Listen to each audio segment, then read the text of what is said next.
ধারণা আছে রাজনীতি শুধু খারাপ মানুষ করে, ভালো মানুষের জায়গা রাজনীতিতে নাই।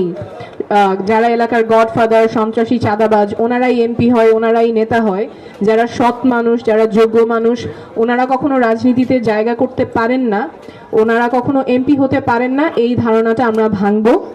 যারা আসলেই যোগ্য মানুষ, যারা আসলেই যোগ্য এবং সৎ এবং জনপ্রতিনিধি হিসেবে কাজ করতে পারবেন, তাদেরকে আমরা জাতীয় নাগরিক পার্টি থেকে সংসদে পাঠাতে চাই। সেই জন্য আমরা আমাদের মনোনয়ন আবেদন ফর্ম উন্মুক্ত করে দিয়েছিলাম।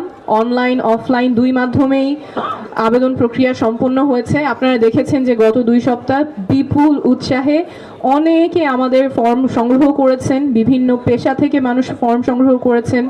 চাই একটা স্বচ্ছ প্রক্রিয়ার মাধ্যমে আমাদের ফাইনাল যে মনোনয়ন তালিকাটা হবে সেটা একটা স্বচ্ছ প্রক্রিয়ার মাধ্যমে হবে। মনোনয়ন আবেদন ফর্ম উন্মুক্ত ছিল।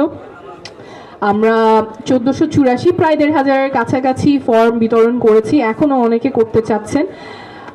আমরা সবার সাথেই কথা বলবো, সবার সাথেই একটা স্বচ্ছ প্রক্রিয়ার মাধ্যমে এটার ইভ্যালুয়েশন হবে। আজকে এবং কালকে দিনব্যাপী সাক্ষাৎকারগুলো চলবে। যারা আমাদের মনোনয়ন আবেদন ফর্ম জমা দিয়েছেন তাদের সাথে আমাদের বিভাগীয় সম্পাদক এটা কোঅর্ডিনেট করছেন, এবং এই 2 দিনের যে প্রোগ্রাম সেটা কোঅর্ডিনেট করছেন আমাদের যুগ্ম সদস্য সচিব আব্দুল্লাহ আল আমিন। কোনো প্রয়োজনে ওনার সাথে যোগাযোগ করবেন।